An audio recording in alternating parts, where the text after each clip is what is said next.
swear to tell the truth, the whole truth, and nothing but the truth in the hearing now pending, so help you God? I do. Thank you, Staff Sergeant. Please be seated. Thanks, sir. And if you can give us your first, last name, spelling your last, you can be seated to do so. My name is Giorgio Kirylo. My last name is spelled K-I-R-Y-L-O. And if you could please give us your rank, your current duty station, and though it's obvious, your branch of service. I'm a Staff Sergeant in the Marine Corps. I'm stationed at 1st Marine Raider Support Battalion, Camp Pendleton, California.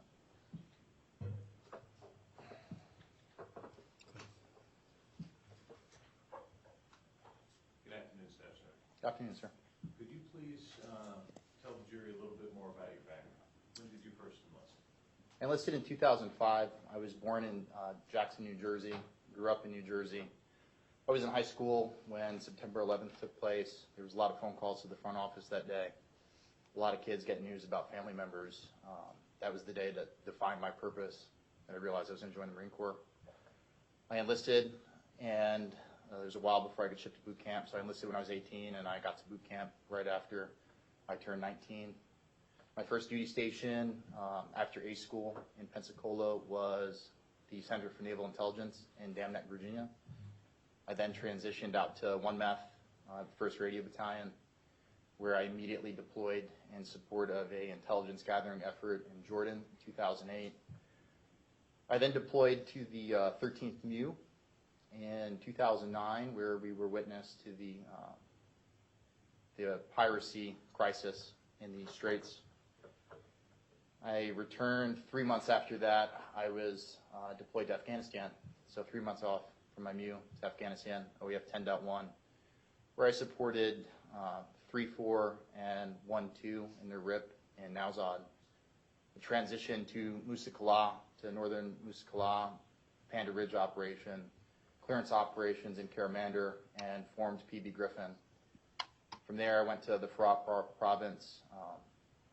My job being somewhat different, I was sent to many different commands based off of where the trouble point was. In Farah, I supported an ODA on an intelligence operation, and then transitioned from Farah to the 3-7 and 3-5 RIP, where I remained with 3-5 in Sangin past the elections. I was supposed to go home after 6 months, but unfortunately, some members of my unit couldn't make it out on deployment, and I was asked if I would be able to stay for the whole year in Afghanistan, and I volunteered and said yes. So I stayed with 3-5 through the fight in Sangin and moved up with PMT to Kajaki towards the end, right around January of 2011, where I finished my Helmand tour of that year in 2010. I returned and went to an advanced SIGINT school in 2011 in Quarry Station in Pensacola. I got a new MOS, and from there I decided that I still didn't want to be indoors, and I put in my package to go to MARSOC. Went to the pipeline in 2012, and that's where I currently serve as a SOCSF. I have deployed twice with MARSOC, once to OEFP in the Philippines, where I conducted a Phase 0 shaping operation for intelligence, and then the second time I deployed with 2nd Raider Battalion out of Camp Lejeune to Iraq and fell under Sodif North. And that's how I'm here today. And you said your current MOS is? I'm an 8071. I'm a SOCSF. I'm a Special Operations Capable SIGINT Specialist. And can you explain a little bit about what that job is? It's a rather sensitive, talking roughly about it, I form an intelligence picture and provide terminal guidance for SOF elements. I form the electromagnetic and electronic spectrum battle space. Similar positions in the Navy, they're known as TACI-Ws. We have a slightly higher standard in MARSOC, and typically we deploy on an MSOT. Turning now to the 2017 deployment. You deployed to Iraq in that year? I did. I deployed with India Company, 2nd Raider Battalion. Okay. Just, once again, based on the battle space and the force layout, there's not a lot of me to go around, and I was placed in the point of most contention, and that was supporting SEAL platoon. Originally, I was on a SEAL platoon with SEAL Team 5. Transitioned from there to support an MSOT for the initial clear of Mosul, and then ultimately SEAL Team 7 with our platoon. Okay. Zeroing in on the SEAL Team 7, is that Alpha Platoon? Alpha platoon. Okay. Can you describe for the jury when you first were assigned to Alpha Platoon? My first meeting of the platoon was slightly contentious. Anybody who's ever been in a position of an enabler has had, or just really an outsider. I didn't do a workup with this platoon, and the first time I met them was after about 2 weeks of clearing operations that I had just conducted with an MSOT. It was their very first operation in Mosul. I had already been there a while, and I'd already not been sleeping for a while, or eating or showering, and I showed up to the platoon to hop on the trucks on what I thought was I was already on the op order with my linguist in tow at around 5:30 in the morning for a clearing op. And that's when I first met Chief Gallagher and the rest of the platoon. How did that meeting go? It was not good. Can you explain? I have kind of a, maybe a little too in-your-face, every once in a while I've been accused of not having tact when introducing myself or introducing my skill set to a team. And I believe I came off on the wrong foot with not only Chief Gallagher, but everybody on the platoon. He didn't want to get me in the trucks, and I kind of insisted that this job that he doesn't know that I do, it's so important that I have to be there, so you have to move over one of your operators so I could hop in the truck with my linguist and all my equipment, X, Y, or Z. So I basically had to fight my way onto that op that day, and definitely didn't make the greatest first impression. And did there come a meeting after that? Yes. Can you explain that? We did our first clearing op together, returned to post-process all the data I collected, and then I returned to Alpha Platoon's team house. At the time, I was not living with them yet. I was still living in the space that the MSOT had occupied. And prior to me being able to walk into the platoon space in this house, I was confronted by an unknown sailor who started to chew my ass. And I sat there and I recognized that, I was kind of a jerk that morning. And this guy's chewing my ass, and I don't know who he is, so I'm just going to sit here and take it. And he gets done, and I'm standing at parade rest, and at the end of it, he asked me, well, do you have anything to say? And I said, well, number one, I don't know who you are. I don't know what your name is. I don't know what your rank is. My name is Staff Sergeant Kirylo, and he started to laugh. We laughed about it, because I just got my ass chewed by this random guy. And it turns out this random guy was introduced himself as the LPO, Craig Miller. I think he was an SO1 Craig Miller. So, yeah, that was my first interaction of my ass chewing. After that, did the dynamic improve between you and the platoon? It did. It took a couple weeks of operating together for them to realize exactly what I brought to the table. Normally, we're able to do a workup together so they fully understand our capabilities and what we bring. In this case, I pretty much just had to demonstrate it and still talk through, some classified portions with those that had the appropriate clearances, and talk through my capabilities to the rest of the platoon for those that didn't. But eventually, I'd say after about 2 weeks of operating together, and I started living with the platoon at that time, everything turned to be a great working relationship. Did you become close with these guys? Absolutely. Can you describe for the jury some of the dynamics of this platoon that you observed? So from the get-go, I realized that the platoon was extremely junior. I didn't, in getting to know everybody's range of experience, some of the things that they've done, I realized very quickly that most of these guys were on their first or second deployment. It was certainly their first combat deployment. The platoon was very green. They were young. They were untested. They were super, not to talk around a generalization, but they were very much young Navy SEALs. Very cocky, but still very green. What about the chief? Chief was old school. Explain. Absolutely. Chief Gallagher definitely had a strong leadership style, very gruff, kind of exactly what I've been used to in the Marine Corps, and really what I've come to expect out of the Special Operations community as kind of as a senior leader. I think that he addressed his men appropriately when it comes to my perspective as a Marine. Every once in a while, getting called.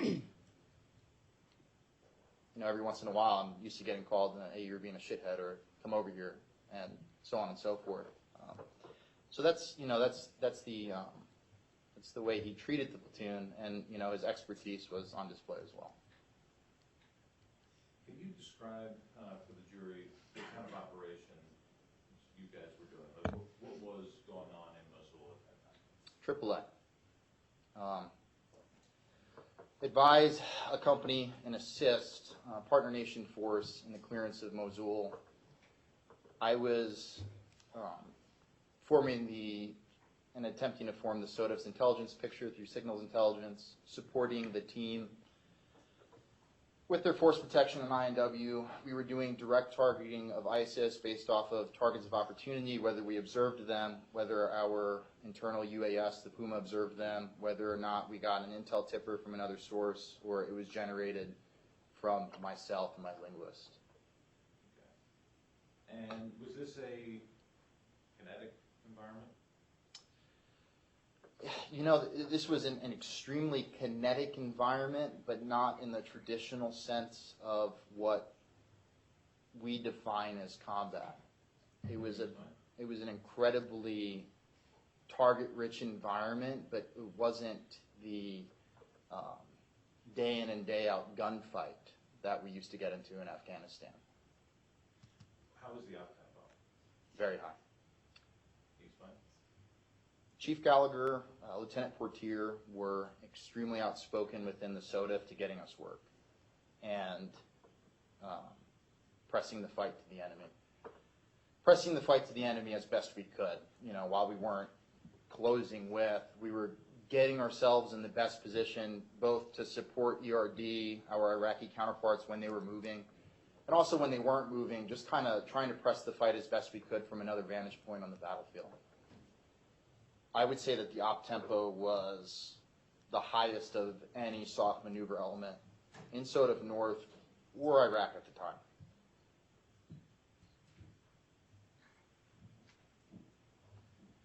So,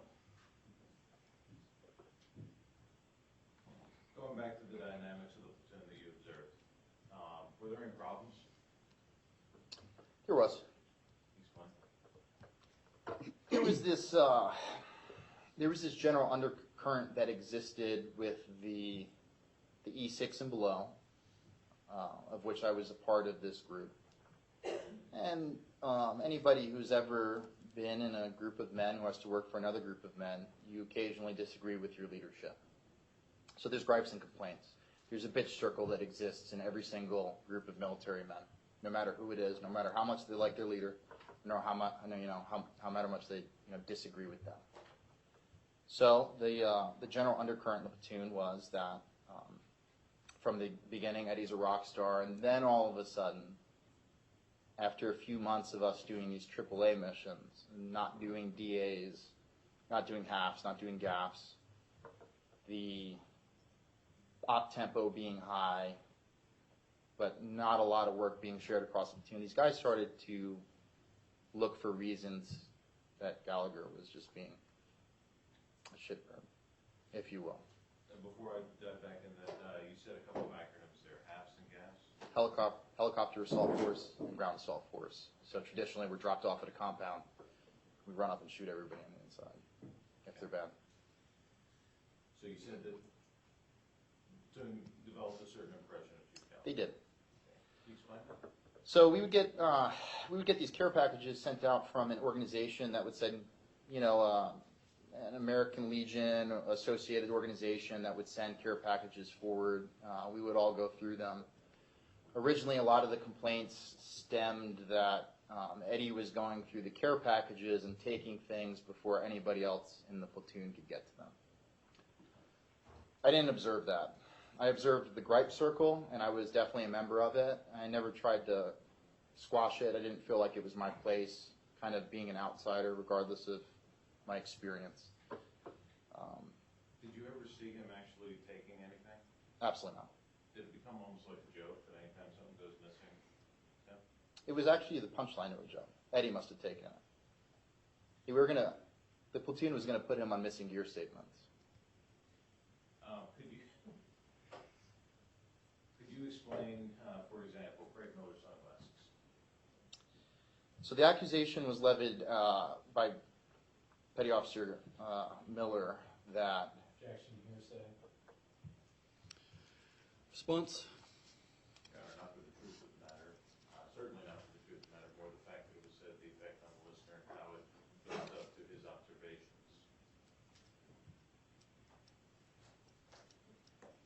Government response? I think that there's a way that you can get to that effect and those observations without bringing in hearsay.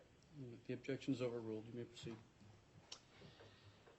the platoon purchased, Navy SEALs, believe it or not, purchased Gator sunglasses, and they were all matching with the platoon logo on the right side and an American flag, or the platoon logo on the left and an American flag on the right going forward into battle.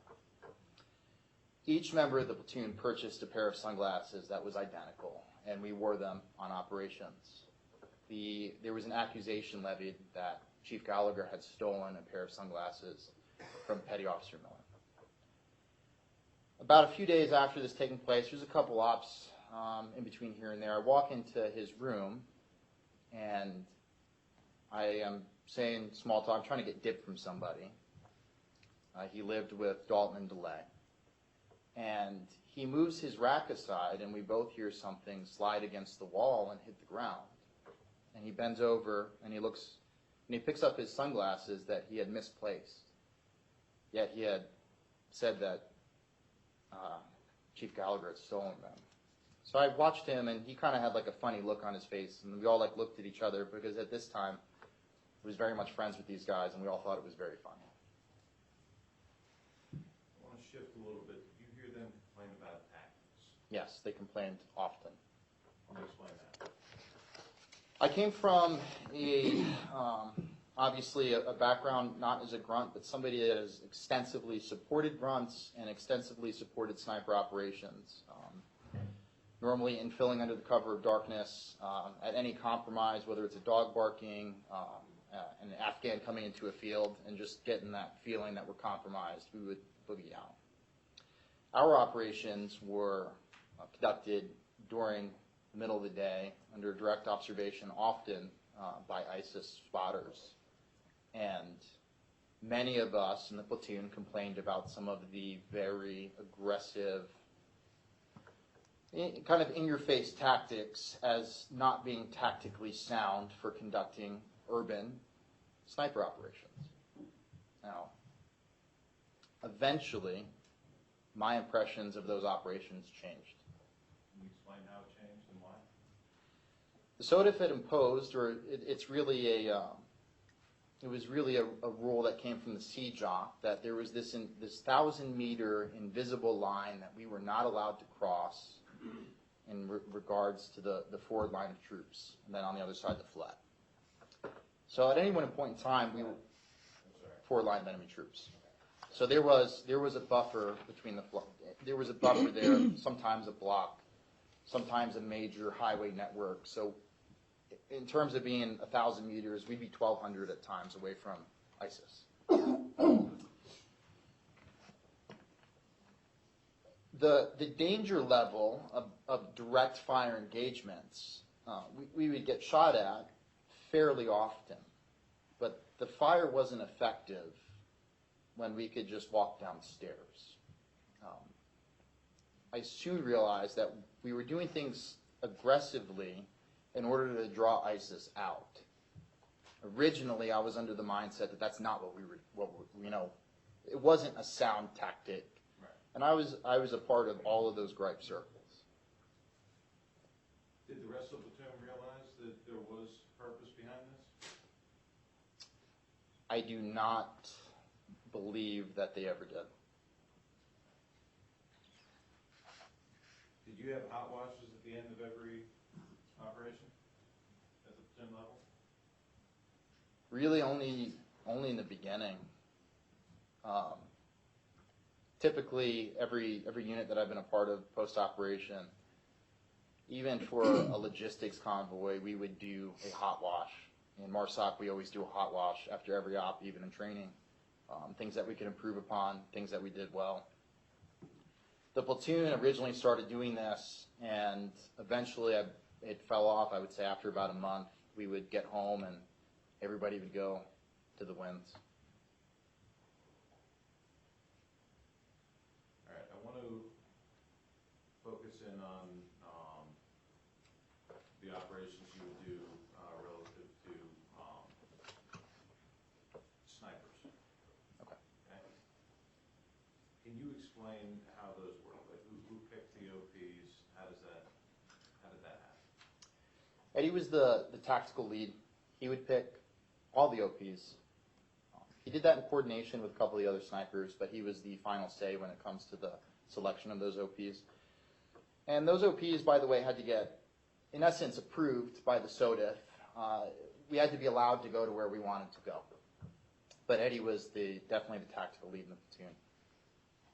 Okay. And then how did he assign personnel to those OPs?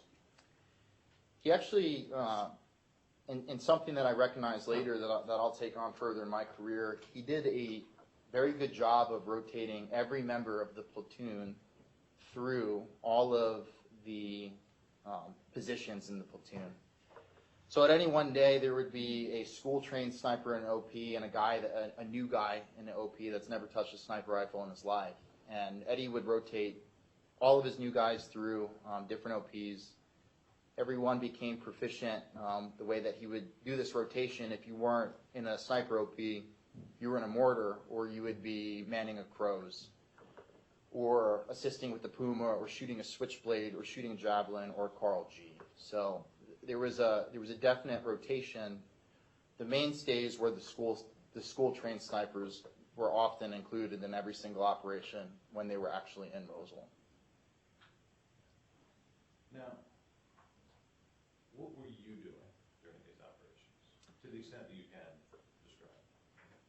My function, in particular, the intrinsic details of it is extremely sensitive, but I form the team's intelligence picture, and I form a targeting picture for the team and the SODIF based off of the electronic spectrum.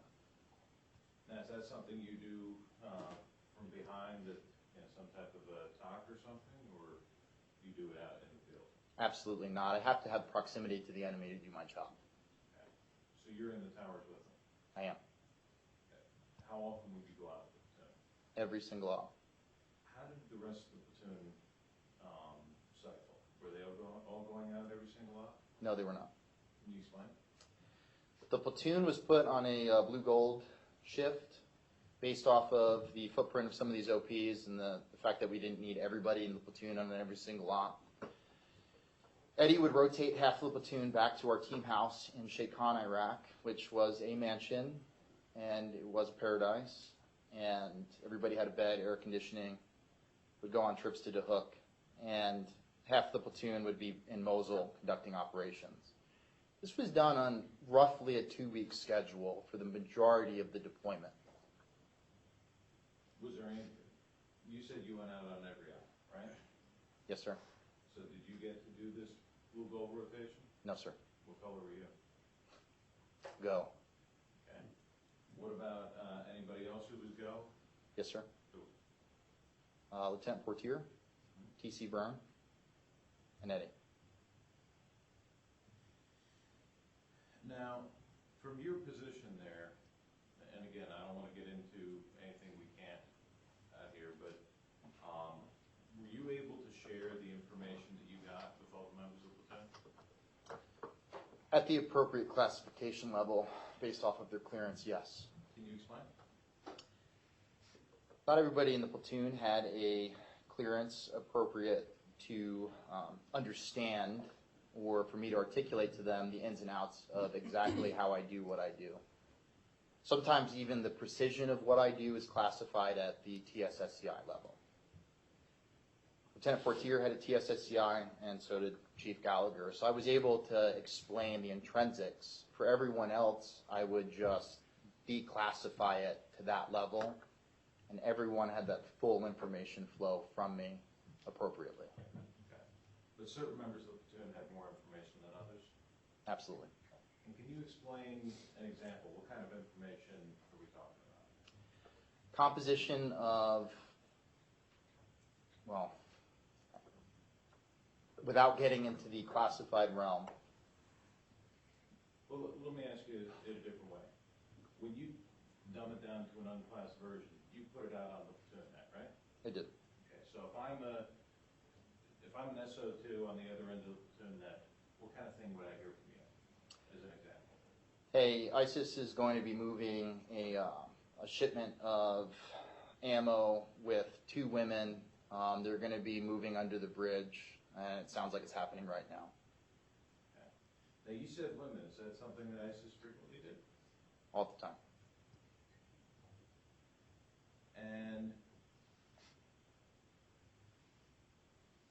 what kind of information did the platoon need in order to engage a combatant? You just needed a positive identification that that person was ISIS. Okay. And how would they develop that positive identification? Sometimes I would like to think that I played a major role in that. ISIS would not want to be seen with a weapon on the battlefield, just like in Afghanistan. But I have the ability, through the precision of my job, to identify individuals in the battle space who are ISIS.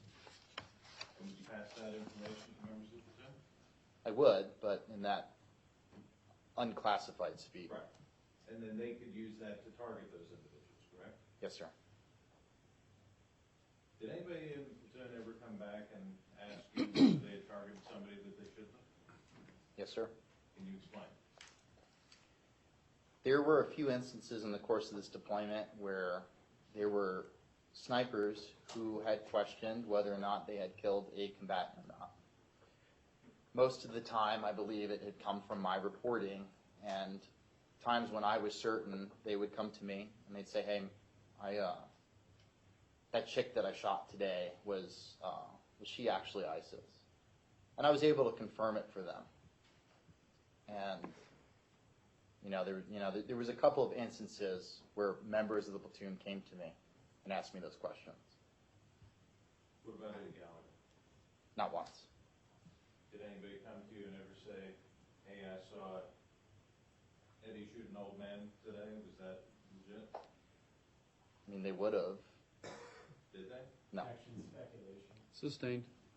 That's the curative instruction issued for that answer. All right, members, I've sustained the objection. You should disregard the answer. Go ahead. Did anybody come to you and say, "Hey, I saw Eddie do this"? Was that a good shoot? No. Was it clear to everybody in the platoon that you were available to answer those types of questions? Absolutely. I was a member of the E6 and below crew. Now, in your position in these sniper heads, you maintain pretty good situational awareness of everything that's happening? I would like to think that I had better situational awareness. I knew what the enemy was doing. So, for example, when the snipers are engaging, you have a pretty good idea of what they're engaging? Absolutely. Did there come a time when Chief Gallagher was engaging something that didn't make sense to you? No, sir. Okay.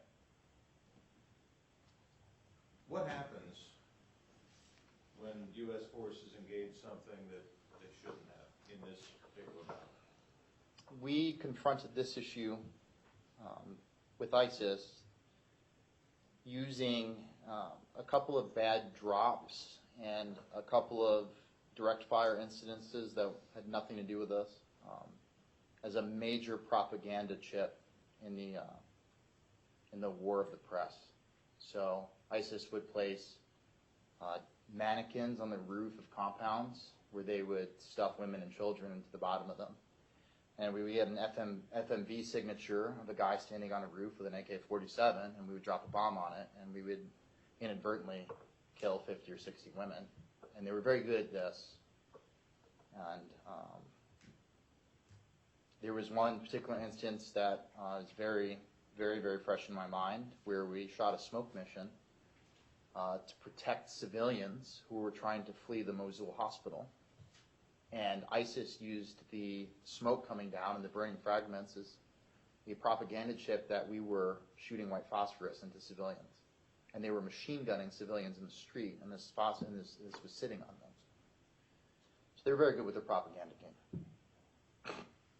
You're aware of some of the allegations against you, Gallagher? I am.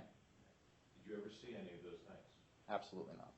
Is that something that ISIS would have used for propaganda if it was true?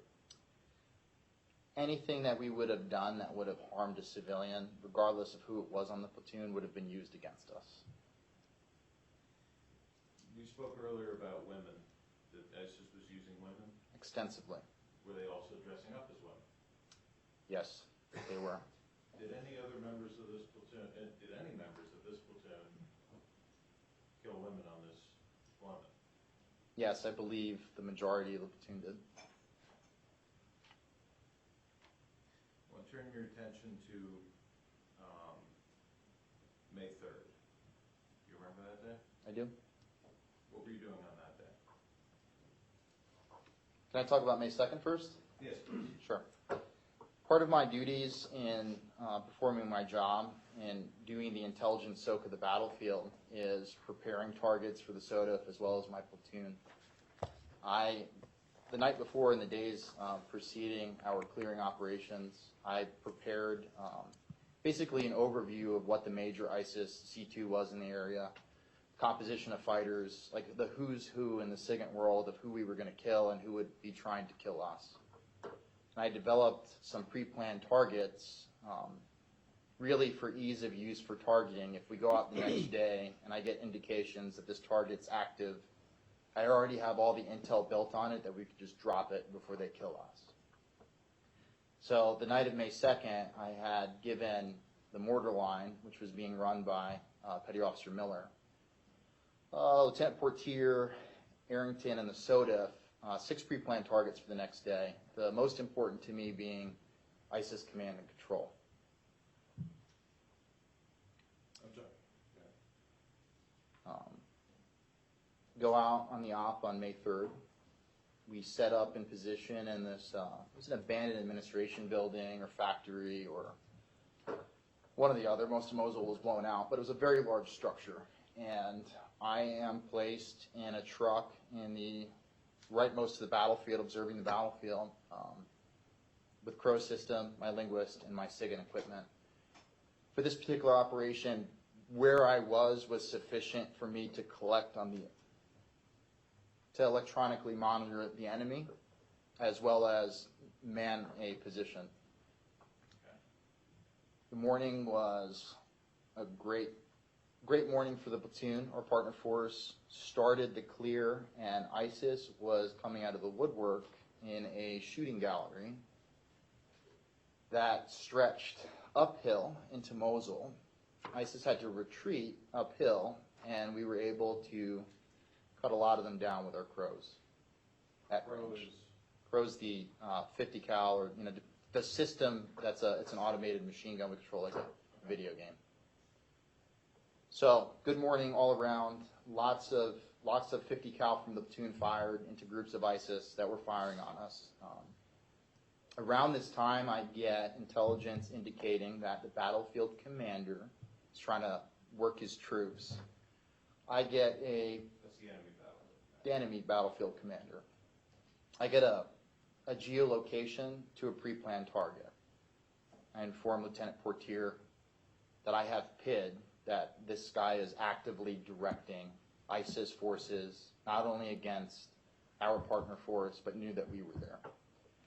And It is positive identification. right. Electronically, I can do that with a massive amount of evidence that's very, very, very, very precise. Okay. So what did they do? They prosecute it with an airstrike. Two in coordination, Joe Arrington, our SOTAC, prosecuted 2 hellfires into that compound. Right after those hellfires go off, my linguist and I noticed that the ISIS commander just magically goes off the net, which is normally an indicator that we got him. Okay. What happened next? It's a decent lull in the fight. Our partner force moved very quickly that day, knocking that C2 node out. They didn't have the ability to rally any troops, so they all just eat him out. They were gone. 2 hours go by of just not a lot of anything happening. Our partner force occasionally would take lunch in a weird time, and ISIS would take lunch as well. So 2 hours go by, and a minor amount of boredom is set in. A Humvee rolls into our compound with a whole bunch of Iraqi soldiers around it, and a guy, it looks like he's dead, on the hood of it.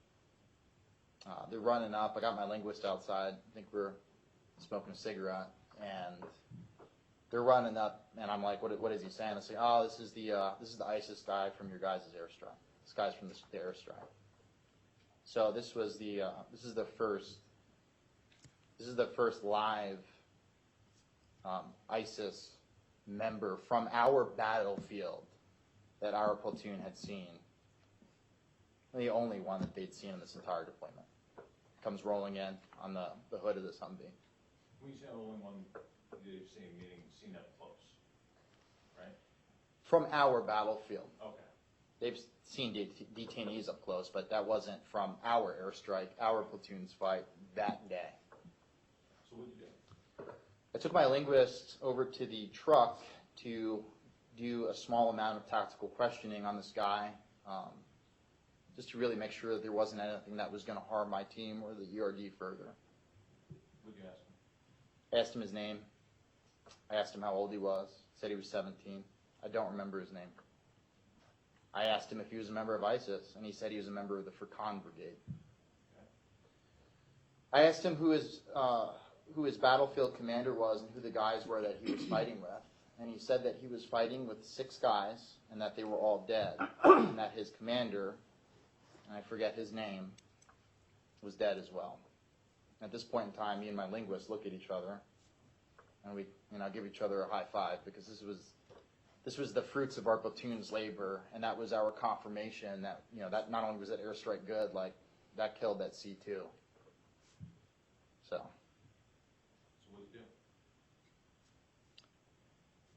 I sent that report up to the SOTF and the Iraqi soldiers at the time.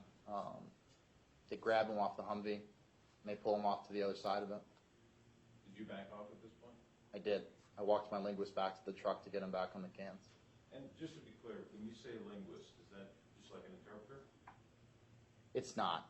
A linguist is in this context, linguist translates audio cuts. This individual is a TSSCI cleared person, a U.S. person, not a local national interpreter who, he's just the Google Translate on the battlefield. This guy works specifically with me for what I do. Would you have taken him out on those the sniper missions we discussed earlier? The majority of them, yes, sir. Okay. So the 2 of you step back, what happens next? There's a good amount of people milling about. Chief Gallagher comes down. I don't know where Chief Gallagher was, but he comes in. And he's always up in an OP observing or, with C2. He comes in, and TC Byrne, the other medic and my really good friend, and Corey Scott start grabbing med bags and go over to start working on this ISIS guy. Okay. Did you watch them work on this ISIS guy? I did for a bit. I didn't really have visual custody of what each person was doing, but for the most part, I was there in the beginning. Gallagher stands up because there was a whole bunch of Iraqi soldiers crowding around us, and he pushes them off. And TC kneels down and administers a shot to this guy in his left shoulder. He stands up and he looks at me and he says, "This guy's going to feel everything that we do to him." With a smile on his face. What did you understand that to mean? I didn't really, I have absolutely no idea what TC injected in this man or, what else was in his body, but this guy goes from being near death. When I TQ'd him on the truck, we could barely hear a word he was saying. He was barely breathing. He cried out when we picked him up, and his lungs kind of cleared of some fluid. And he cried out a little bit when he was put on the ground, but he went from being near death to being pretty alert. Now, was that something that you saw Chief Gallagher tell TC Burt to do? Now, Chief Gallagher wasn't even aware that TC did this. Okay. What happened next? I'm sitting here messing around on my phone, communicating with the SOTA through ATAC. If anybody's familiar, it's a chat program.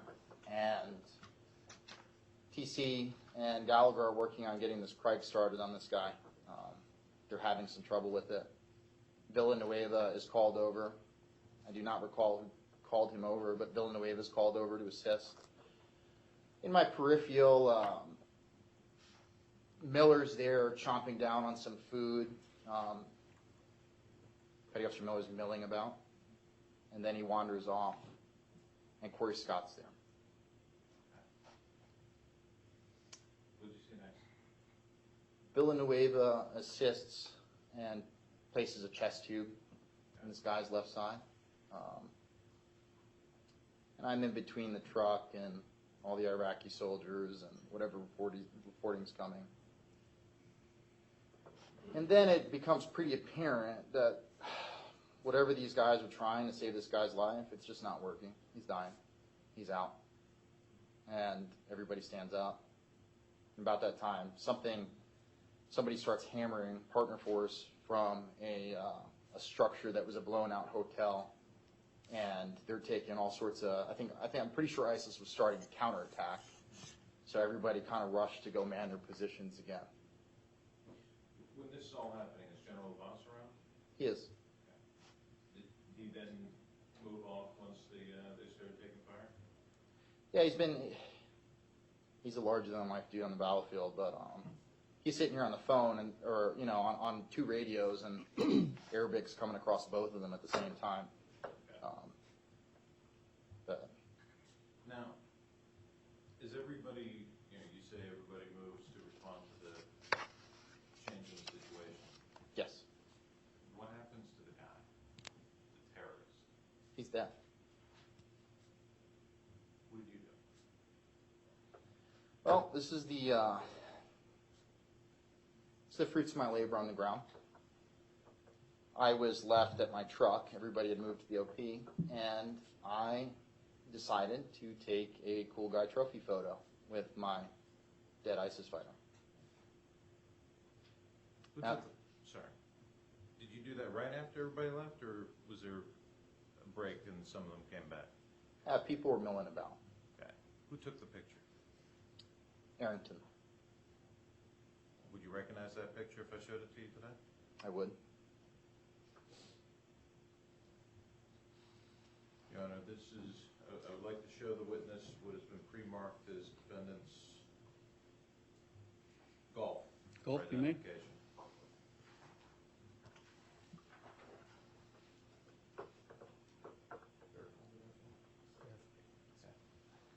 Do you see a picture on your screen there? It says no signal.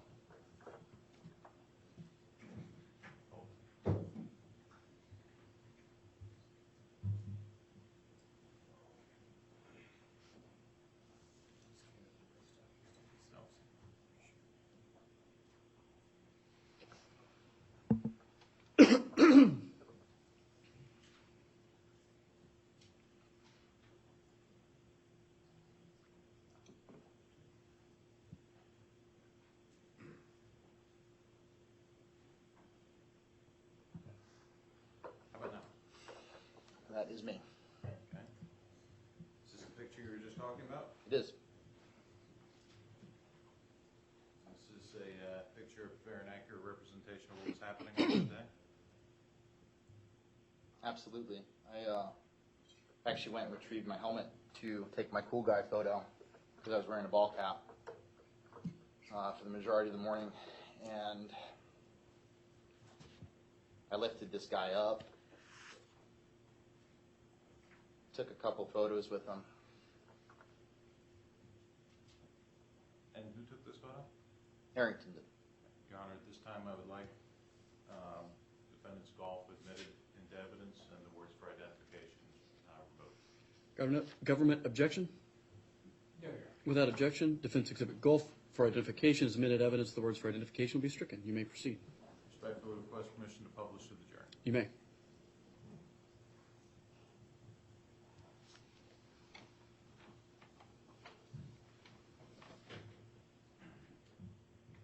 it up on? Okay. I think it's just a big screen. Can anybody not see it?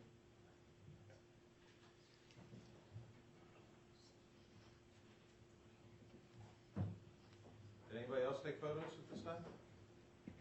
Most of the platoon, if not all the platoon, did. Joe Arrington take a picture? He did. We swapped places. What about T.C. Byrne, Absolutely. Craig Miller, Absolutely. Chief Gallagher? Absolutely. Have most of the guys taken these photos before Chief Gallagher or after? The particular order was as guys came into it. Unfortunately, I was the first, or fortunately. They took, each guy took turns. Each guy took turns with the body to take a photo with it.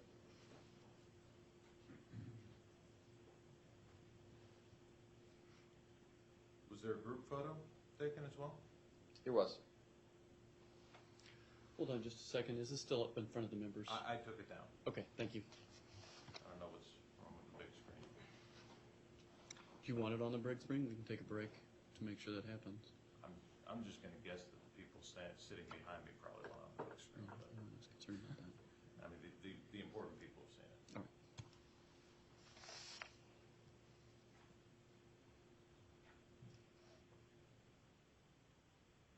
All right. If you look on your screen right there,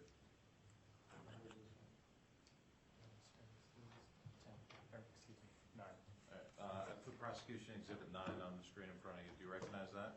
I do. And how do you recognize that? That was the group photo that we took after Chief Gallagher's reenlistment. Your Honor, request permission to publish. You may.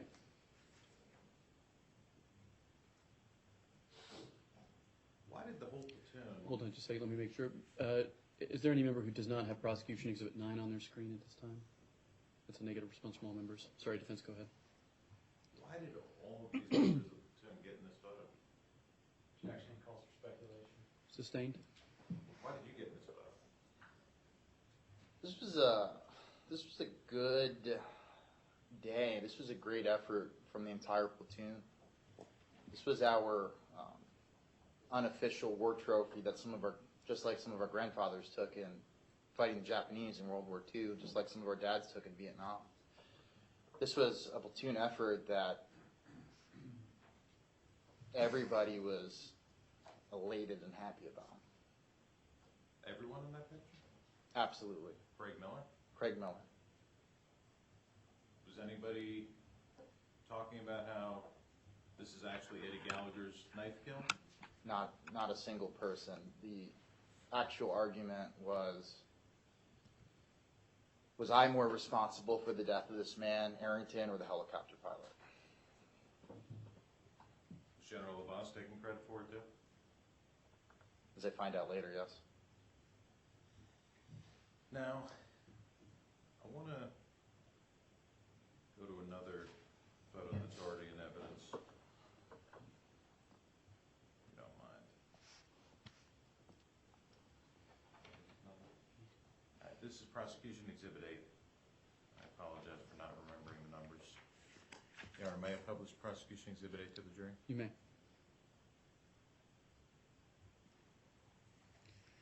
Everybody see it? No? That's an affirmative response from all members. Do you remember this scene? I do. On the right side of the neck, there's a bandage. There is. Correct? Now, what did you do before taking the picture of this guy? I was fairly strong at the time, and I just wanted to see how heavy he was. I lifted him up by his hair, about 6 or 8 inches off the ground. Not all the way up off the ground, but just the top of his body. Did you see anything when you did that? I did. I saw a whole bunch of holes in this guy, from a tube in his side, what looked like a tube in his right side, and his crike. What about that bandage? The bandage lifted up and stayed stuck to his shirt when I picked him up. And I looked all the way down this man's neck, and I didn't see anything. There was no stab wounds under there? Not a single one.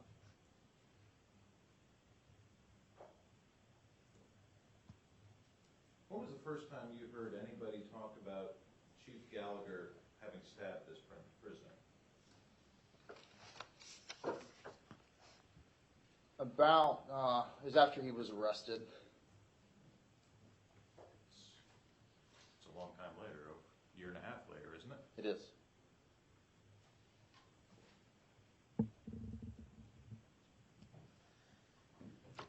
What happened after that group photo? Crap, I don't even know if the soda was going to let us go home yet. We took the group photo. Had the re-enlistment ceremony was done, and we were bored. We were still stuck out there. Guys started flying drones. Weren't you able to still support the partner force? No, Why? they had pushed further from what we had observation or effective. In my particular case, the enemy was too far from me now to be effective in my job.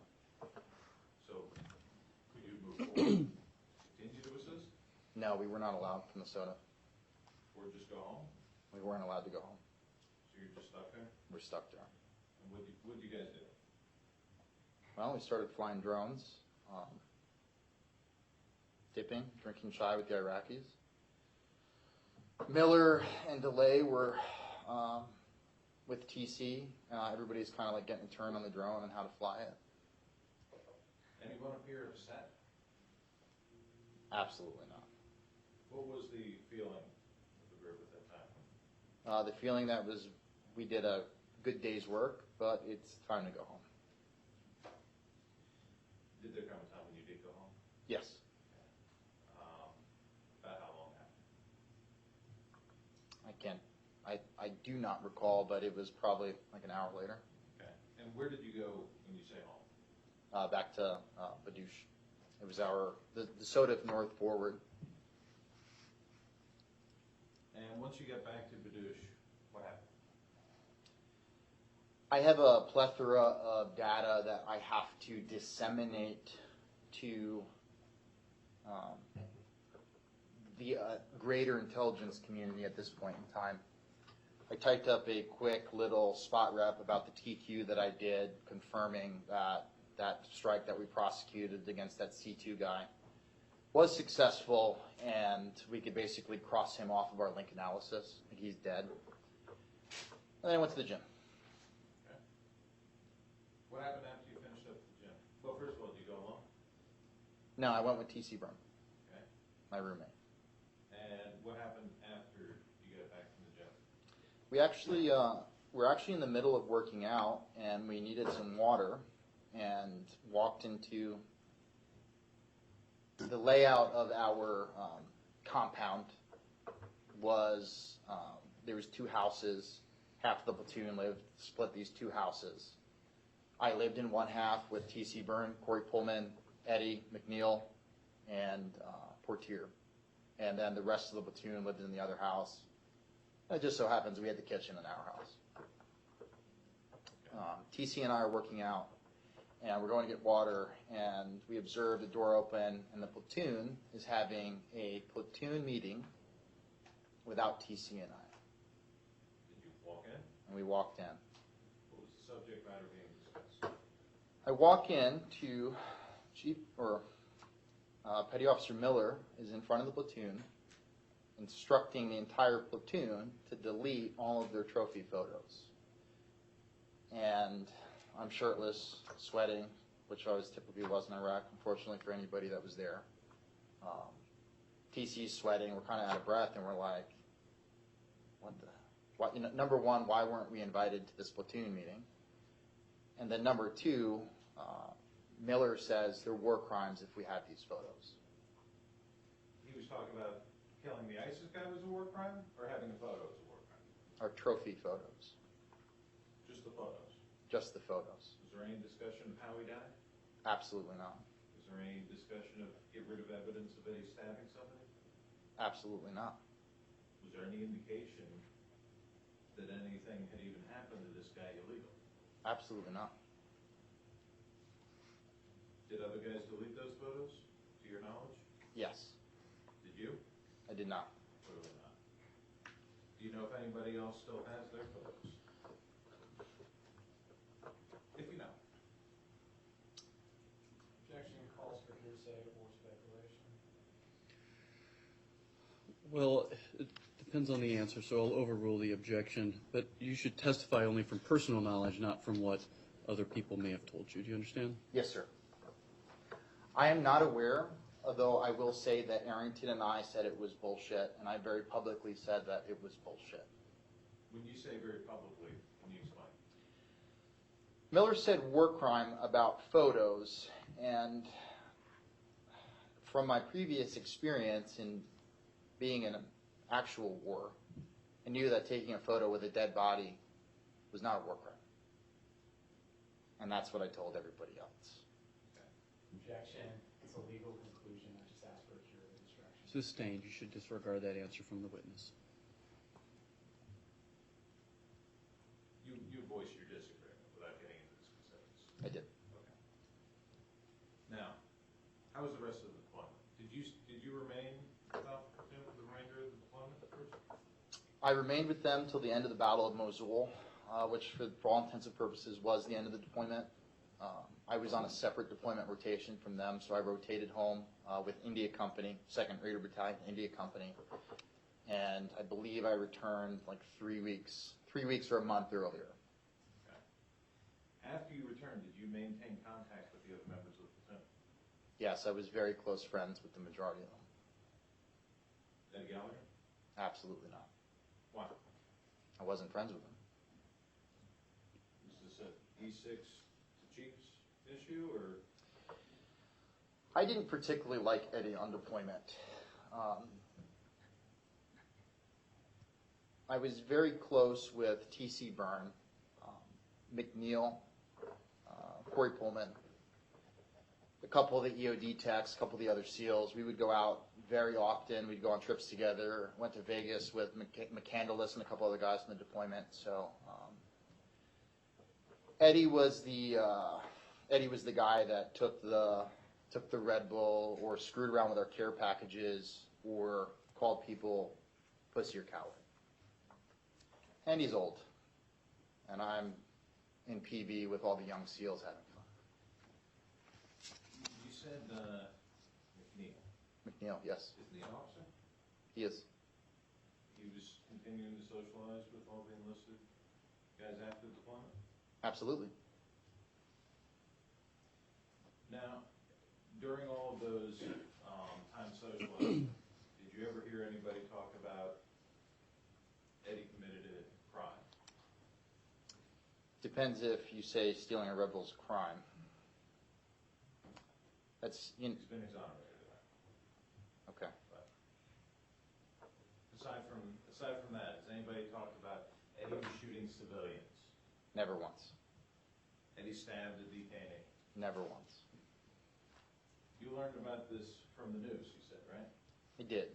After you got arrested? I learned about the investigation from T.C. Byrne. When? I learned about it when he said NCIS raided his house and took the platoon's laptop with all the platoon's videos and photos on it. Okay. What do you think that they were looking into? I believed that they were investigating the entire platoon.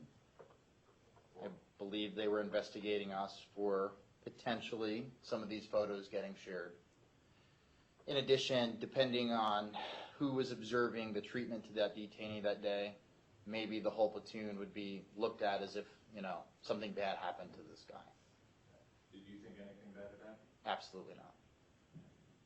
Now, you heard that Chief Gallagher got arrested on September 11th. I did. Prior to his arrest, did NCIS ever interview you? No, sir. You were clearly in this group photo, right? Yes, sir. Wouldn't it make sense for NCIS to want to interview you? I would assume so. Did there come a time when they did reach out to interview you? They did. When? Special Agent Marpinski had called me and left me a few voicemails. Is this before or after Chief Gallagher's been arrested? It's after. Okay. How did you respond? I didn't answer his phone call. Okay. Why? I didn't really feel like I had any reason to speak to NCIS. Okay. Did you get an attorney? I did. Did you tell Special Agent Warpinski that you had an attorney? Ultimately, yes, I did. Okay. When I finally was ordered to meet him. Okay. Your command ordered you to go meet with him? My command was contacted through the MARSOC JAG on the East Coast, all the way through MARSOC chain of command from General U on down to first raider to first report to me. So the entire chain of command. Yes, sir. Is that because Special Agent Warpinski contacted your immediate superior and he informed the whole chain of command? No, Why? because he wanted to go straight to the top, I guess. Special Agent Warpinski?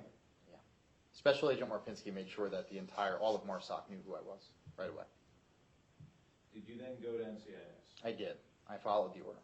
Okay. Did you take your attorney with you? I did not. Why? He's up in LA. He couldn't come down. Okay. When you met with Special Agent Warpinski, did you tell him, I have an attorney, I want to talk to you another day? Yes, sir. Actually, Special Agent Marpinski had received my representation letter that morning. And I showed up and I told him I didn't wish to give a statement about my attorney, and here I was, as ordered, which is a lawful order. So just to be clear, you said you didn't want to give a statement without your attorney. You didn't say, I'm not talking to you at all, right? I was not going to say anything without an attorney present. Okay. How did he react? He was cool, calm, collected. He said, "Okay, cool, I get it. I got your letter. Anybody who comes to NCIS ever has to give some biometric information." Okay. Did you? He did.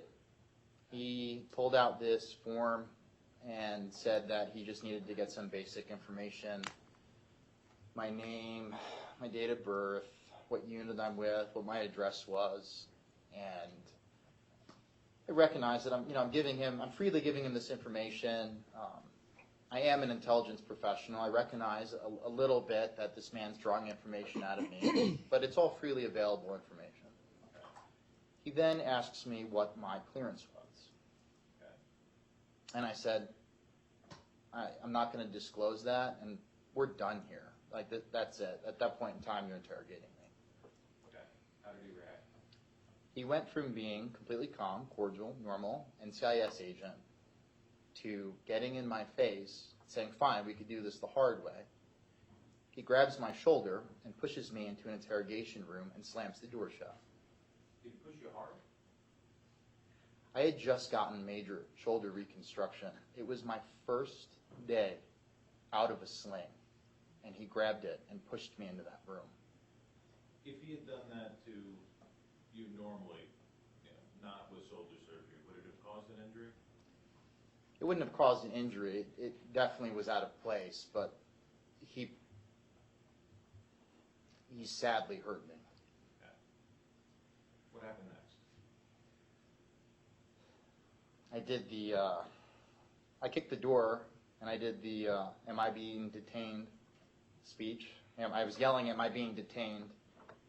He only kept me in there for about a minute, and then he told me to get the fuck out. Did you? I did. Okay. At any time, did NCIS then reach out to your attorney to try and schedule a follow-on interview? Never again. Did anybody from the prosecutor's office ever contact you to try and get a statement from you? Not once. One moment.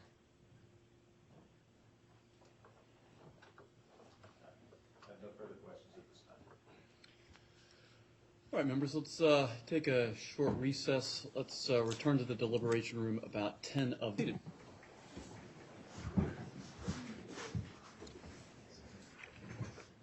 Members, we continue with the examination of Staff Sergeant Kirylo. Government, you may proceed.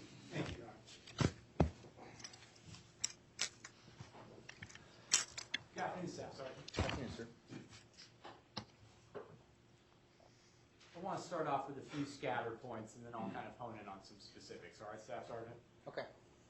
The strike on the ISIS commander's building that your SIGINT helped with, that was around 9 in the morning? I believe so, sir. I don't recall the exact time, but it was mid-morning. Okay. You mentioned on direct examination with Mr. Parlatore a couple of specific examples of LOAC incidents during LOAC violation incidents that you recall being reported. You recall that? The smoke cloud and ISIS shooting into it. Do you recall talking about that? I recall the propaganda that ISIS used, alleging that we were doing these things. The U.S., not our platoon, but the U.S. as a whole. I believe it was the Army that shot that smoke mission. Okay. And that was in relation to questions about capability of reporting LOAC violations while you were on deployment? That was in regards to what what ISIS does with dead civilians. Okay. Now, you also used a specific example when you were talking about the intelligence that you would put out over the comms, and that was at a lower level, right? You had to push that down kind of to the secret level for most of the platoon? Yes, sir. And you used that example of you might put out intelligence at the secret level of someone, hey, here's an ISIS person carrying materials to resupply. Do you recall that? Yes, sir. And then what you would do in response to that situation, or that kind of situation, would be to call that over the comms to those snipers so that they would know that was a valid target. Yeah, the entirety of the platoon. Sometimes it could be a mortar opportunity or a airstrike. Yes, sir. And so that's how that consistently worked. That was a part of your role with the platoon, was to provide that intelligence close to real time to help people identify valid targets. Yes, sir. Now, turning a little bit more generally, and we've already touched on it, your role on the battlefield, and please, let's avoid anything classified, and I think you've done a great job of that so far. You mentioned several times equipment. So without going into any specific names or anything classified, how much equipment did you need to have with you in general to serve your role? A 100-pound ruck with a whole bunch of different gizmos with the media in the room. Okay. So you had the gizmos. Did you have some sort of laptop-like equipment that you did work on while you were in the field? I did. And what kind of, did you have just one comm system, or were you in fact patched in at times to multiple different comm systems? Many different comm systems. Well, when you say communications, are you talking about enemy or coalition? Both. Were you listening simultaneously to both? Staff Sergeant, were you listening simultaneously? Would you be listening to enemy comms? I don't speak Arabic, sir. Okay. So no, I wasn't actually directly listening. But would you listen through that interpreter, the linguist that Yes, you sir. described? So you would have some sort of communication set up with them. Would that just be real-time, face-to-face? Yes, sir. Okay. So you'd be talking to them. And then what other comms would you have in your ear? I'd be in platoon tap. I would also be communicating through a chat application through Secure VPN to the SODIF and tertiary SATCOM And that's phone. That What's that? SOTFCOM, that's separate from the platoon tap that you just referenced. The platoon, everyone had access to that SOTFCOM. But they're separate channels. They are. Okay, so that's two channels right there. And to do your job effectively, you had to be listening to both of those at once, right? It's like receiving a text message. Yes. Okay. You receive a text message in all essence. So on 3 May, for instance, 3 May 2017, when you're operating that day, how many different sources of communications are you in fact receiving? How much input are you getting? No more than normal. And that's what I'm asking. What's normal? How many were you getting that day? So I communicate directly with my linguist. Normally I set up the gear for him to run because I've taught him how to use it. Okay. 2, I communicate with the platoon on platoon tap. Okay, 2. And then I would text with the SOTA. So the SOTF was only text. Yes, sir.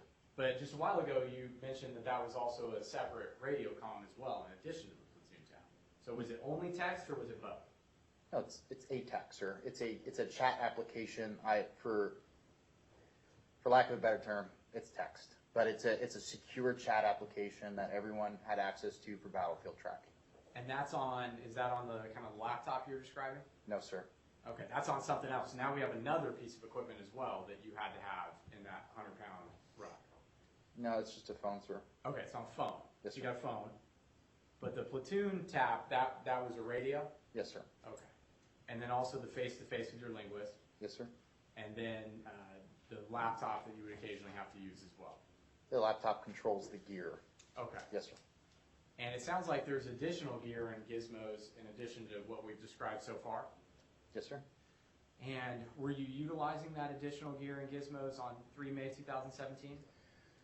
Based off of the location of the enemy, I was only able to go through the SOTA for precision geolocation. Okay, so you didn't have to use all of it. No. Permission to publish what has already been introduced into evidence as Prosecution Exhibit 16, Your Honor? You may. And actually, before I publish this, I'll ask a couple of questions. Have you viewed any that day of 3 May? Yes, sir. While we were in country, we kind of reviewed all the videotapes. Did you have an opportunity to review that footage in preparation for your testimony with the defense in this case? I saw it. So they showed you some helmet cam footage? I did. How many? Just TC's video. How many times did you have an opportunity to meet with the defense prior to coming into court? I met with a DSO investigator who showed me the video, Billy Little. Okay. Billy Little. In addition to that, how many times did you have the chance to meet with members of Chief Gallagher's defense team? I've met a few different times with the plethora of attorneys that have represented him. Okay. Can you ballpark it? Are we talking more than 5? No. 5 would be a probably accurate answer. Okay. So now turning to that video, it sounds like you've had an opportunity to see it. And I'm actually going to cut forward for the record to 49 seconds into Prosecution Exhibit 16, if I can manage it.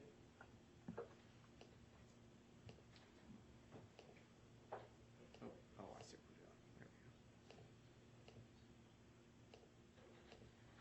There we go.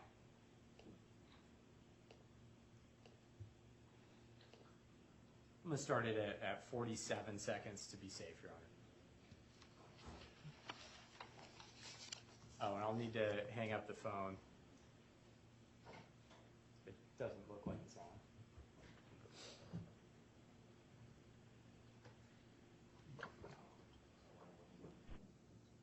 Okay, there we go. Lieutenant John is off the line, Your Honor. So playing and publishing Prosecution Exhibit 16. First, can you see that on your screen, Staff Sergeant? I can, sir. And does that appear to be a still or a still shot from that video that you've had a chance to see?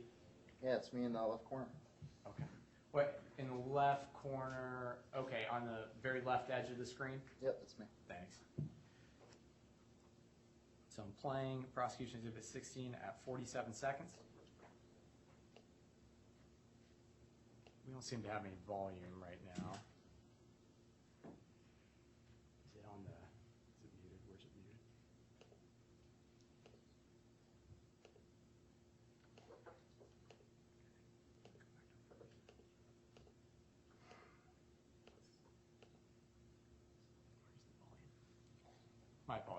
Mhm.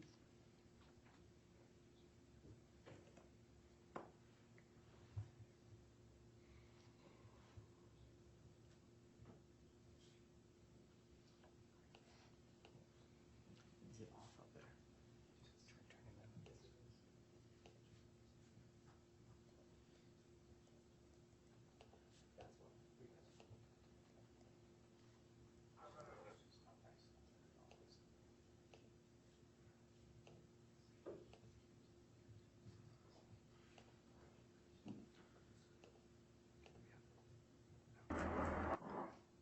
All right, so now we're actually at 48 seconds. My apologies to the court for that delay. So I'm going to play the video starting at 48 seconds. Yes, sir. Hey Eddie, this is for my SIGINT strike. Let me know if you need help. So I'm going to pause it there, and we heard the phrase, "Hey Eddie, this is from my SIGINT strike. Let me know if you need help." Was that your voice, or it was your voice, wasn't it, Staff Sergeant Kirylo? That was my voice, sir. So I'm going to pull that down for the time being. Now, that day, you had participated and orchestrated with Petty Officer Arrington the strike on that ISIS commander's building, correct? Along with Lieutenant Portier. He was the actual commander. Okay, so you coordinate the strike, it gets hit. Following that, what were your duties? What were you doing following that prior to the ISIS prisoner being brought in? I continued to build the intelligence picture, do my functions in terms of holding my sector of security. By then, partner forces pushed through, so there's not much to shoot at anymore. And monitor the intel situation if there's anything that comes from the SOTF. And it sounds like from your job, it would be accurate to say that as long as you guys are out in the field, you need to be working. You need to be monitoring those things, don't you? If I have the bubble to do that, if I'm within the bubble to do my job. Yes, sir. Did you ever at any point that day leave that bubble? Well, the Iraqis had cleared ISIS through my effective range of electronic monitoring. ISIS was beyond the immediate tactical portion. So your work that day just stopped following that strike? There's other functions that I perform, sir, but my greatest effectiveness is the closest to the enemy, and they were pushed back. And so how many other functions did you have? Just SIGINT and targeting, sir. So that's what I'm asking. The SIGINT and the targeting sounds like that function was still ongoing then. It was, but it's a tempo. Some days you don't get anything. Some days you get a lot. It's not really I describe it more as an art than a science. And there's other factors in there. The other factors being the enemy. Now, you described when the prisoner, the detainee, was brought in, you asked him some questions, right? Yes, sir. But that must have been through your linguist, because you don't speak Arabic? Yes, sir. So you guys asked him some questions, and he gave you a number of answers, correct? Yes, sir. And what were those answers again? He told us his name. I don't remember. Okay. Did he give you any other information? He said he was 17 years old. What else? He said he was fighting in the Furqan Brigade in a group of 6 people, and his commander was whatever his name was, I don't recall. And did he tell you anything else about that commander? He said he was dead. So at that point, it was part of your job to relay that information back, correct? I did. And then at some point, where we kind of saw it start in that video, you see Chief Gallagher begin to provide medical treatment to him. Yes, sir. And from that stage, it kind of sounds like you just stand there and watch for a while? I'm not a medic, sir. Oh, I understand. And I'm just going back to your testimony on direct. You just told us about all the different duties and things you had going on when you were operational. But your testimony was that you essentially watched the entire time that Chief Gallagher, T.C. Burns, and Corey Scott treated that detainee. Isn't that correct? That is correct, sir. I actually placed my trained linguist back in the truck to monitor the electronic spectrum, and I went over with the rest of my teammates. And then so for 20, 30 minutes, you, not being a medic, just watched 3 other medics do their job? For the most part, yes, sir. Well, for the most part, because that's important right now, those details like that, for the most part. So let's put the most part aside. What were the times that you weren't watching them? So for instance, I would look down on my phone and I would get an update from the SOTA, and then I would look up, or maybe I put in a dip, maybe I grabbed an MRE, or maybe I walked back over to the truck. I definitely did not maintain visual custody of what each person was doing. Okay, and in fact, right now, when we unpack that a little bit, it sounds like there would have been a number of times in that time frame when you didn't maintain visual custody, correct? Yes, sir. Looking down at your phone to see what SOTA's telling you, that can be a few seconds, can it? Yes, sir. Only takes maybe a second or even a half a second to stab somebody, doesn't it? I can't answer that, sir. Okay. And then when you went back to your truck to get something like you just described, that would have taken even longer than just looking down at your phone, wouldn't it? I mean, my truck was right here. And you went inside to get something out of it? No, I just would mill around the back. That's where I would talk to my linguist, see if anything's going on. He's very well trained. He would come out and tell me if something was going on. And so, okay, so now we have another thing that may have pulled you away from just kind of staring at the medics and the detainee. It sounds like you talked to your linguist at the truck then? I believe I went over there once, sir, yes. Okay. And at some point you also maybe were just milling around your truck as well? Maybe waiting for your linguist to come out? Like I said, sir, there was a large lull in the battle. Understood. So I think we can conclude that there was quite a number of times that you weren't actually watching Chief Gallagher and those other individuals with that prisoner. Isn't that fair to say? I don't believe the amount of time that this was taking place was as long as you're making it seem, sir. Okay. It wasn't very, very long. And certainly the medics who treated him would be in a better position to kind of talk about how much time passed, wouldn't they, than you would? Yes, sir. I want to talk a little bit about what happened with NCIS. Now, you got those phone calls from Special Agent Warpinski. That was back in October of 2018. He was reaching out to you, leaving voicemails. Yes. And you'd already testified that you knew Chief Gallagher had been arrested for stabbing that ISIS prisoner at that point. Yes, correct? sir. But your testimony on direct examination was, I didn't call Chief Gallagher, or excuse me, I didn't call Special Agent Warpinski back because I didn't think I had anything to add. That's exactly what you said on direct examination, isn't it? Sir, they dragged his family out at gunpoint. If I come out and tell the truth, what are they going to do to me? Did you have a chance to talk to someone about that kind of response? Talk to the lawyer, sir. Okay.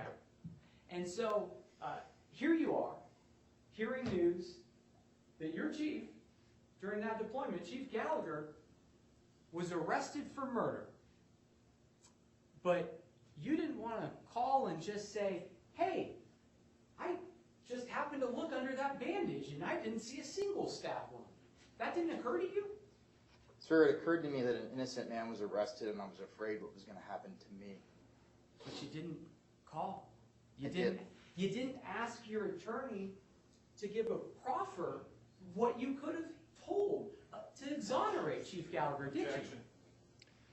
Sustained. So, that's October 2018. And then there's November. And then there's December. Now we're in January of 2019. And at this point, you're starting to have some of those meetings with the defense team in this case, aren't you? I had just come off of convalescent leave for my shoulder surgery, so I was pretty much out for about 45 days. So when was the first meeting with the defense team?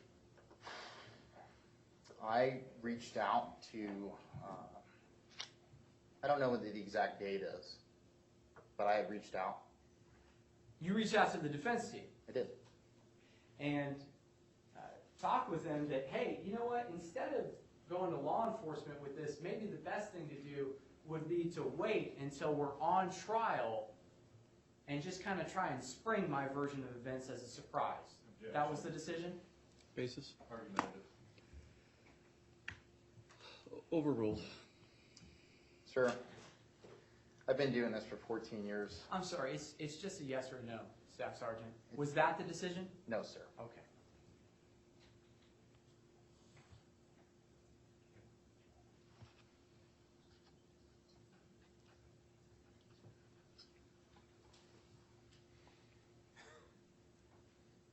You also testified that you didn't care for Chief Gallagher particularly much. Isn't that right? Yes, sir.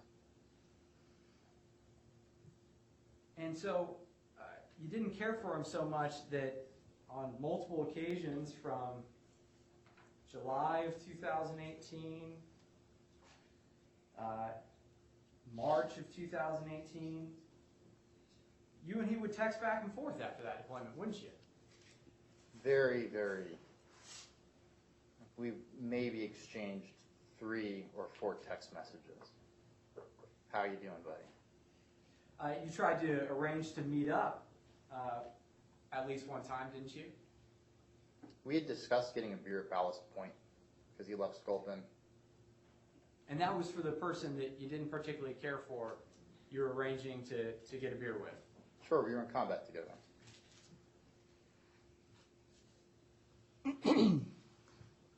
Now, I want to play another part of Prosecution Exhibit 16. Permission to publish, Your Honor? You may.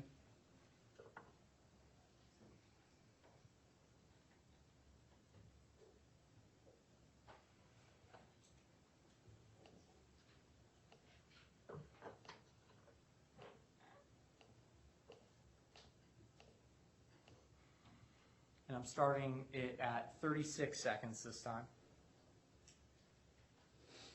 Now, we had a chance to hear and identify your voice a little bit earlier, Staff Sergeant. I'm going to play another clip. And so I'm now playing Prosecution Exhibit 16 at 36 seconds. Eddie's about to put him out, dude. Yeah. And that was you that said, Eddie's about to put him out, dude. Isn't that right? Yes, sir. So you said that because when you'd been tapped into the platoon tap earlier, you had heard that initial comm come in about a possible casualty being brought into the compound, hadn't you? No, sir. You had heard some discussion over that comm chat about, is it ERD? Isn't that right? No, sir, I didn't hear that. And then you heard the confirmation. Objection. Basis? Micah Foundation, he's already testified he didn't hear these introductory statements that prosecution's making up. How can he hear the response to something he didn't hear the initial one to? All right, overruled. And so then you heard that communication of, wait, he's mine. You heard Chief Gallagher say over the radio, once it was determined that it was an ISIS detainee, no one touch him, he's mine. No, sir, I did not hear that. Because that's how you knew, and that's why you Objection. said, Hold on just a second. Members, could we have a short 39A? all right.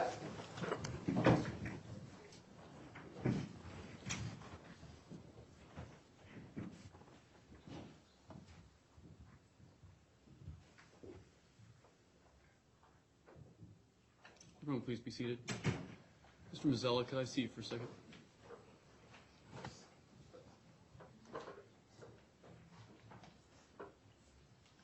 Someone's phone's going off in the audience. I think I keep hearing Siri in the audience. Would you have people check, just check and make sure there's not a phone recording in the audience? Thanks.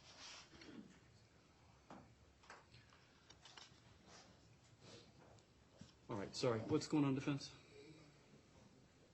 That's how you knew, based on a text message that, or a radio call that he didn't even hear? And we're going with, facts not evidence, counsel's testifying. He's basically not even listening to the answer so he can make a show of his own Your Honor, statement. if this is going to be a speaking objection like this, I'd ask it be outside the presence of the witness. All right, I mean, I think we're just about there. My intention is to overrule the objection. I understand the objection. You're invited to readdress on redirect if you'd like I to. will. I mean, it's just, it's not. All right. Are we ready to bring the members back in? Defense? Yes, Judge. Government? Yes, Your Honor. All right. Would you ask the members to come back in?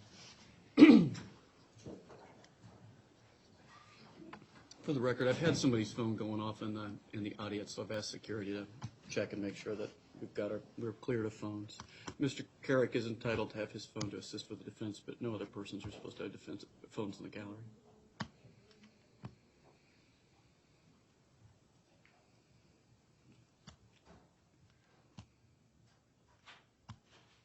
All right.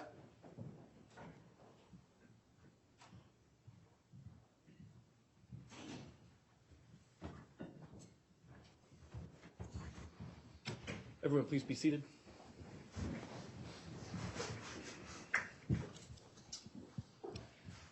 Members, I've overruled the objection. Defense, or government, you may proceed. Thank you, Your Honor. So then, Staff Sergeant, you overheard Chief Gallagher say on that comm, no one touch him, he's mine. Objection, asked and answered. Sustained. And you already said no.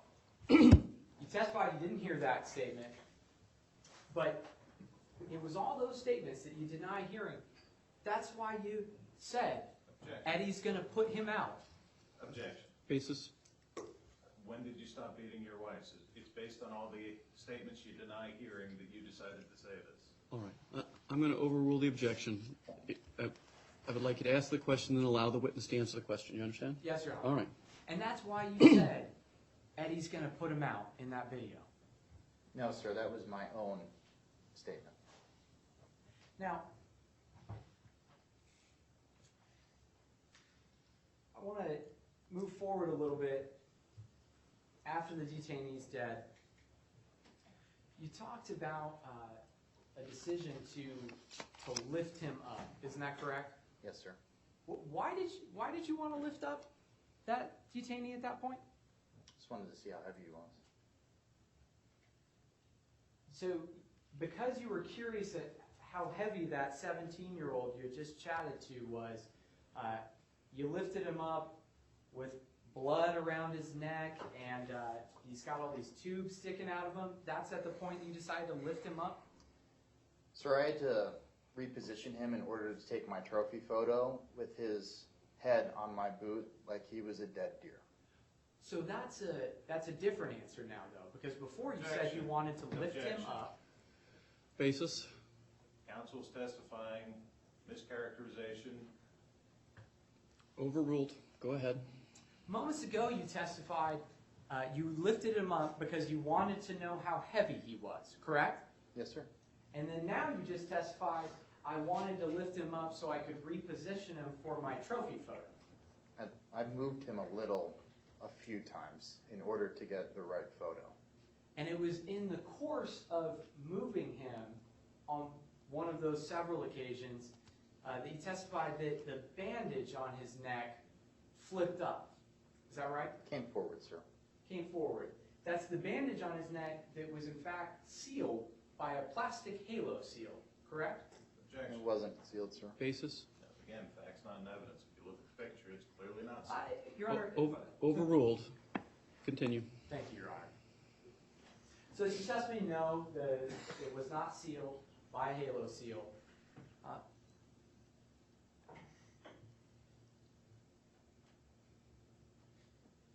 And you also testified that during the presence of that treatment that you watched so intently, it was SOC Miller. Where was he? He had walked behind TC and I. He was eating an MRE, and he walked back to his truck. And then SO1 Scott was there as well? He was. And SO2 Villanueva? Yes, sir.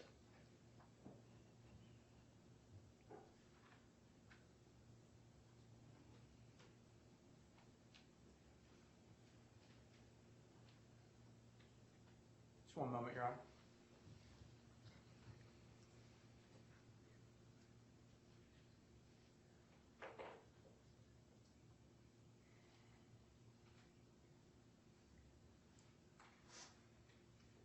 Now, Now, you testified on direct examination that T.C. Byrne made a comment to you at one point during that treatment, correct? Yes, sir. That now he's going to feel everything or something to that effect, right? Yes, sir. But you didn't try to stop him or intervene at that point, did you? I had no idea what he meant, sir. You didn't care. I mean, he just told you he's going to feel everything right before he started to perform a cricothyroidectomy on him. Isn't that your testimony? I had no idea what he meant. He was my best friend, sir. I just took the information. Let's just keep it clear. You heard that statement, Yes, sir. and then you saw T.C. Byrne and Chief Gallagher start to perform the cric on the detainee. That was your testimony, right? Yes, sir. But you didn't know what he meant. No, sir. It's possible that maybe you had an interpretation, you just didn't care about what T.C. Byrne had told you. Isn't that right? Sir, It's just a yes or a no. I don't have immunity. I have to tell you the truth. I don't know what TC meant when he said that. It is something that I have thought about for for a year now. I want to step back on that Plus. line for just a second. I asked you something about what T.C. Byrne had said and your observations of it, and then you brought up the fact that you don't have immunity. Is that right? Yes, sir, I know. And that's another one of the things that was kind of discussed to maybe bring up in your preparation with defense counsel, wasn't it? Just kind of volunteer that I don't have immunity, correct? Absolutely not, sir. So you hear T.C. Byrne make that statement, start to operate on the detainee, and you do nothing to intervene, yes or no? Didn't look like that there was anything out of place, sir. It just looked like normal medical treatment. Because the detainee, in fact, did not react unusually. He did not start to scream out in pain or writhe and thrive while they did that to him, did he? He didn't cry out after the cric got in. Did he cry out while they were applying the cric? He had made some moaning. Yes, he made, I would say, some intense moaning. So just some moaning while they were slicing into his throat. Yes, sir. Nothing further this time. And I apologize, Your Honor. I'm taking prosecution exhibit 16 down. Thank you. Redirect. Sure. Please.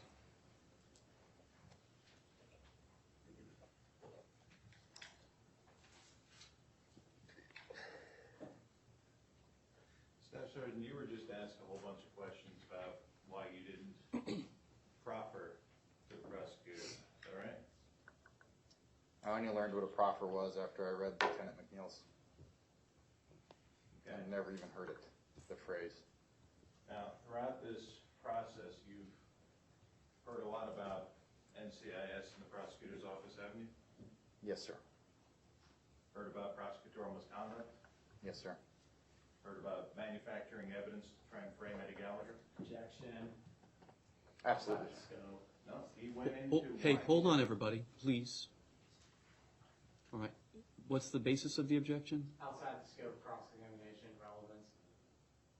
All right, I'm going to overrule the objection. I will caution the members that this is just being asked in order to gauge the witness's own personal opinions about the process and not for the truth of any of the matters asserted by the questioning. So you may proceed. You heard about misconduct by these prosecutors? Not necessarily these individual prosecutors, but misconduct by prosecutors in this case? Yes, sir, I have. How did that affect your desire to call them up and say, hey, I want to tell you that you're doing the wrong thing? It really felt like it didn't matter what I said or what I did. Even going to tell them the truth, it wouldn't have made a difference. And frankly, I'm kind of scared of some backlash. Okay. Now, and again, after you had that meeting with Special Agent Warpinski, did anybody reach back out to you to say, hey, we'd like you to come back in? No, sir. Did anybody reach out to your attorney to say, we'd like you to come in? No, sir. About 2 weeks ago, was your name in the Navy Times. Yes, sir. And what did the Navy Times say about you? Navy Times said that I was expected to Objection, testify. hearsay. Not for the truth of the matter. All right, members, if you'll excuse me just for a second. All right.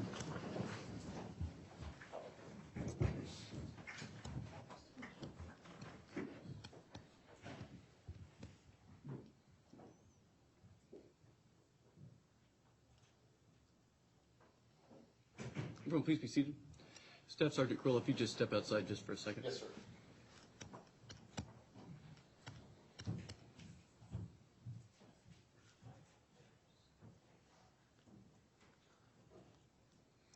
If it's not enough for the truth, what's its purpose? The effect, 2 weeks ago, there was a Navy Times article that said he was going to be a defense witness who was going to testify that there was no stabbing, and yet after being put out in nationwide news that he's going to be a witness to say there was no stabbing, nobody called him.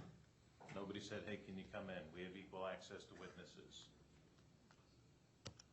They never even got to the point of him, you know, if he would have refused, if he would have complied, if they would have had to go for an immunity deal, they didn't do any of that stuff because after Special Agent Warpinski grabbed him roughly by the shoulder, even though he's clearly in these photos. I've got you. All right, I'll overrule the objection. Would you ask the witness to rejoin us?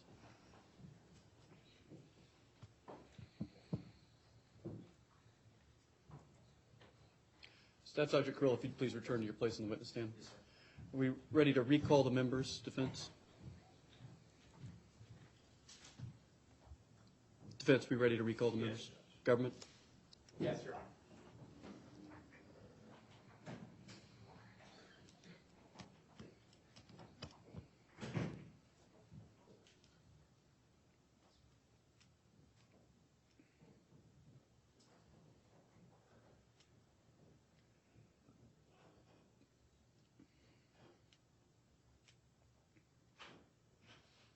All right.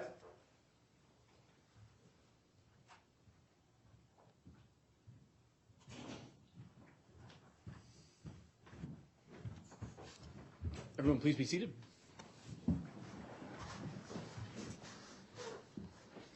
Members, I have overruled the objection. Defense, you may proceed.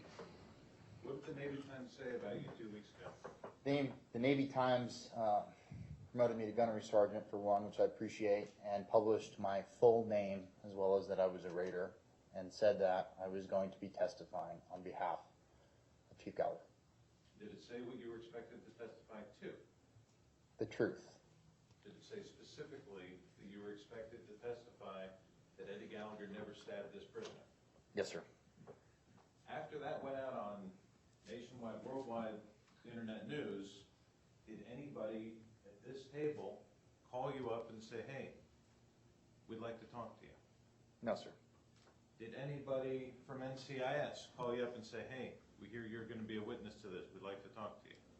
No, sir. Did anybody from the government side ever reach out to you in any way to say, we just read in the Navy Times that you have information that there was no stabbing, can we talk to you? Nobody has reached out to me since I was thrown into that interrogation room. You were asked a bunch of questions about things that might have distracted you while the medical treatment was going on. Yes, sir. Did anything distract you when you looked under that bandage? Not a thing. What did you see under the bandage? There was no stab wound. There was a crike. There was a little bit of blood, and there was a nasty yellow shoulder. Now, you were asked about text messages with Eddie Gallagher. Yes, sir. Initially, when you came back, were you very close to these other E6 members of the platoon? Best friends. Describe your relationship with T.C. Byrne. If I ever get married again, I wanted TC to be the best man at my wedding. I have stayed at his house. We have gone drinking. We've gone sailing. We would talk for hours on the phone when he was in Green Team, through selection and through some of his, when he failed CQC and then went to, got orders out of the teams.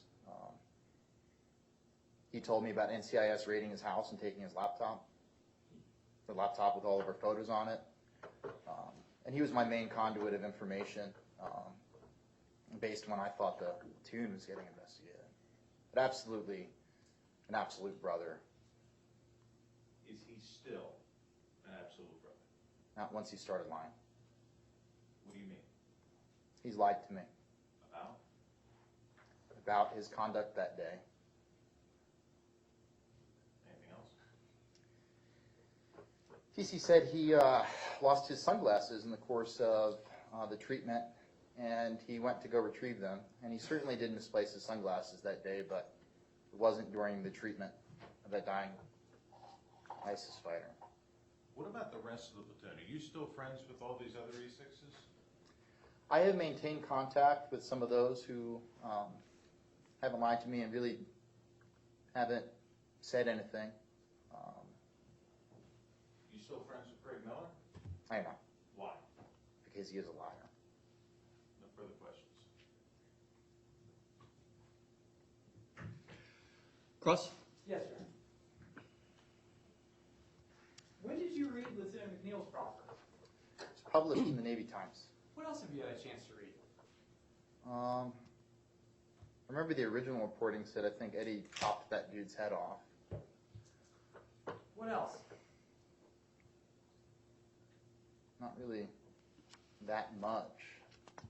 I was obviously very interested that my name was going to get mentioned to the national news media, and I did not want it to be so. That just happened to be the one article you read about this case was Lieutenant McNeil's proffer? I mean, there was plenty of stuff in the Navy Times, but it was all very inaccurate to what happened. You got a chance to look at some of the other investigative materials, didn't you? Not really. Well, what's not really? I mean, it's either yes or no. So did you see other investigative materials? I was recounted what other people had allegedly said. How many times were you recounted what other people had said? Just really when it was coming around based off of how Miller was lying and how what TC said he was doing. Nothing further. Redirect? No, Judge. Thank you. Members, are there any questions for this witness? That's an affirmative response from Commander Carlson. And from Senior Chief Doyle.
Right, I have what's been marked as appellate exhibits 169 and 170.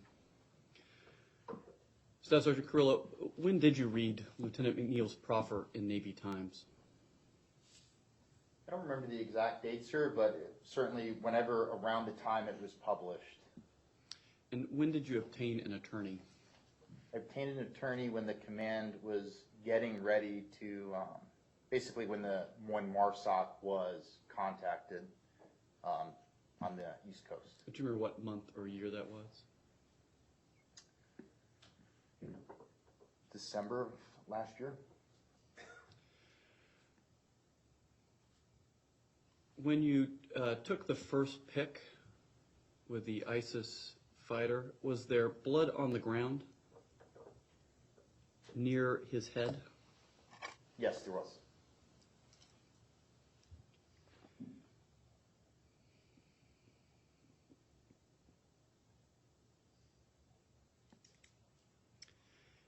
Could you describe for us how you picked up the ISIS fighter by his hair? Yes, sir. I picked him up, I just grabbed him at the top of his head, and I lifted him up a couple times. A sack of dead potatoes, so you lift up a dead person, it's a little bit different. And then I placed him on my foot. Any additional questions from the members? That's a negative response from all members. Defense, any follow-up based upon the members' questions? No, Judge. Government, any follow-up based upon the members' questions? No, Your Honor. Defense, is this witness subject to recall? Yes. All right. Staff Sergeant Kirylo, you are temporarily excused. During the pendency of this trial, you're directed not to discuss your testimony with anyone other than the counsel in this room. Do you understand that? Yes, sir. You may step down.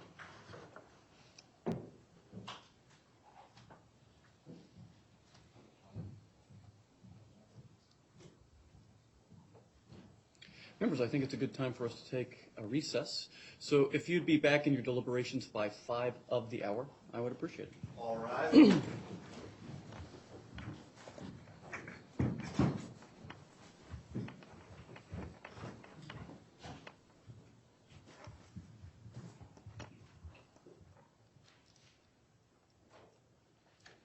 Court is in recess. Please carry on. We have, is it Dr. Stutchman? Mr. Stutchman. Schmunk. Is it Dr. Schmunk or Mr. Schmunk? All right. And government, have you heard back one way, do we have formal responses from Region yet on either Lieutenant Portier or Lieutenant Commander Barish? I know that What's that? Okay, but we don't have formal responses back from either. On either. Okay, that's fair. I just can't proceed on either until we have some response, formal response back from them. All right, thanks. Oh, thank you very much. I appreciate your time.